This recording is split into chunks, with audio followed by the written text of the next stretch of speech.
Pascal Struijk dan mimpi Garuda, salaman dengan Erick Thohir, langkah awal menuju timnas Indonesia. Tapi kita perlu Pascal kalau bermain dengan 3 back ya saat ini. Jadi kita menantikan saja bagaimana, karena saya pikir sebelumnya mungkin dia masih mempertimbangkan karena niatnya pasti ingin bermain di tim nasional sebelumnya, mungkin di 4-5 tahun yang lalu. Tapi saat ini pasti akan berubah pikiran. Bisa saja ketika sudah ada pendekatan dari tim kepelatihan yang dipimpin Patrick Kluivert, dia bisa bermain karena dia eligible ya teman-teman untuk bisa bermain dengan tim nasional kita, karena kakeknya ya itu masih orang Indonesia, jadi masih punya darah Indonesia. Memang dia lahir di Belgia ya, tetapi dia punya 2 kemungkinan, kalau nggak Belanda ya Indonesia dia akan memilih. Dan saya pikir kalau cepat kita ambil ya dia akan bermain buat tim kita. Namun kalau kita lambat untuk mendapatkan Pascal Struijk ini, Belanda bisa mengambil dia, apalagi kalau dia bermain baik sekali bersama dengan Leeds, karena dia pemain utama selalu diandalkan oleh Daniel Farke saat ini, pelatih dari Leeds. Itu bermain di belakang dengan Ethan Ampadu, kapten dari Leeds, atau Joe Rodon bermain di belakang, atau Maximilian Wöber. Nah, kalau bicara dengan Wöber, dia menggantikan Pascal Struijk ketika Pascal Struijk itu cedera melawan Luton pada tanggal 5 April yang lalu. Dia bermain sampai menit 86, kalau nggak salah ditarik keluar oleh Daniel Farke karena mengalami masalah. Struijk bukanlah nama baru dalam radar PSSI. Sejak 2021, namanya sering disebut-sebut oleh penggemar sepak bola Indonesia sebagai salah satu pemain diaspora yang sangat potensial. Namun pendekatan resmi baru terjadi awal 2024, dan dipastikan semakin intens di pertengahan 2025. Proses dengan Pascal sudah dimulai sejak beberapa bulan lalu. Hari ini kita formalitaskan niat baik kedua belah pihak, ujar Erick Thohir di hadapan wartawan, setelah pertemuan mereka selesai. Menurut informasi internal PSSI, pembicaraan dengan Struijk dan agennya berlangsung dalam suasana positif. Ia menunjukkan ketertarikan bukan hanya karena peluang bermain di level internasional, tetapi karena ingin mewakili bagian dari dirinya yang selama ini tidak terjamah secara langsung. Dalam sesi wawancara eksklusif dengan media usai pertemuan, Struijk bercerita tentang asal-usul Indonesianya.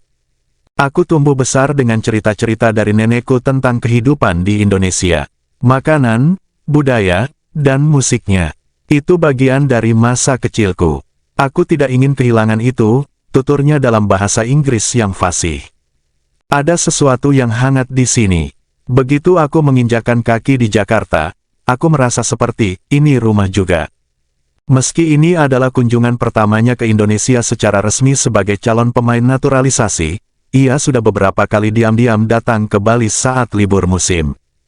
Ketertarikan pribadinya terhadap budaya Indonesia juga terlihat dari fakta bahwa ia sempat mempelajari bahasa Indonesia dasar lewat aplikasi dan kursus daring. Sejak nama Struijk kembali mencuat dalam isu naturalisasi, jagat media sosial Indonesia langsung bergemuruh. Tagar seperti tagar Struijk untuk Garuda, tagar Garuda Defender dan tagar Timnas Diaspora sempat menjadi trending di X dulu Twitter.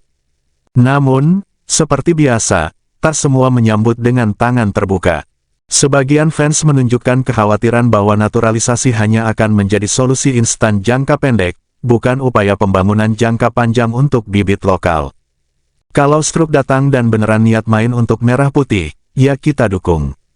Tapi jangan sampai pemain lokal tersingkir karena naturalisasi berlebihan, tulis akun @bolanakal di Instagram, mewakili suara sebagian supporter yang realistis. Meski begitu, mayoritas netizen tetap menunjukkan antusiasme. Apalagi dengan melihat kebutuhan timnas akan bek tengah berpengalaman dan berkualitas Eropa yang bisa memimpin barisan pertahanan. Struijk memiliki gaya bermain yang cocok dengan kebutuhan Indonesia saat ini. Ia bisa bermain sebagai bek tengah kiri dalam formasi 3 maupun 4 bek, memiliki postur tinggi, 190 cm, kuat dalam duel udara, dan tenang dalam distribusi bola. Pascal Struijk akan menjadi proyek besar di pertahanan timnas Indonesia, dan skuad timnas Indonesia butuh pemain dengan kepemimpinan serta pengalaman tinggi. Masuknya Struijk bisa menjadi solusi langsung bagi pertahanan timnas yang dalam beberapa laga terakhir kerap goyah saat menghadapi lawan sekelas Jepang dan Australia. Setelah pertemuan hari ini, PSSI bersama Kemenkumham dan Komisi 3 DPR RI akan segera memproses dokumen legalitas naturalisasi stroke.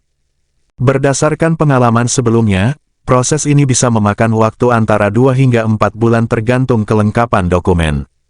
Jika semua berjalan lancar, stroke bisa debut dalam ajang kualifikasi Piala Dunia Ronde 4. Keputusan Pascal Struijk untuk menyambut pinangan timnas Indonesia bukan hanya berita besar bagi publik sepak bola Indonesia, tapi juga momen emosional bagi keluarga besarnya di Belanda.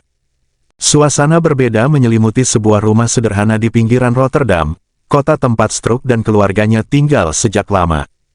Disinilah tinggal nenek dari pihak ibu, yang dikenal Pascal sebagai sosok yang paling rajin bercerita tentang Indonesia. Dalam wawancara dengan salah satu media Belanda, sang nenek, yang kini berusia 79 tahun, menyampaikan perasaan haru dan bangganya. Saya ingat saat Pascal masih kecil, ia suka mendengarkan cerita saya tentang masa kecil saya di Jawa. Tentang nasi goreng, tentang lagu-lagu keroncong yang diputar ayah saya di radio, tentang kehidupan sebelum kami pindah ke Belanda.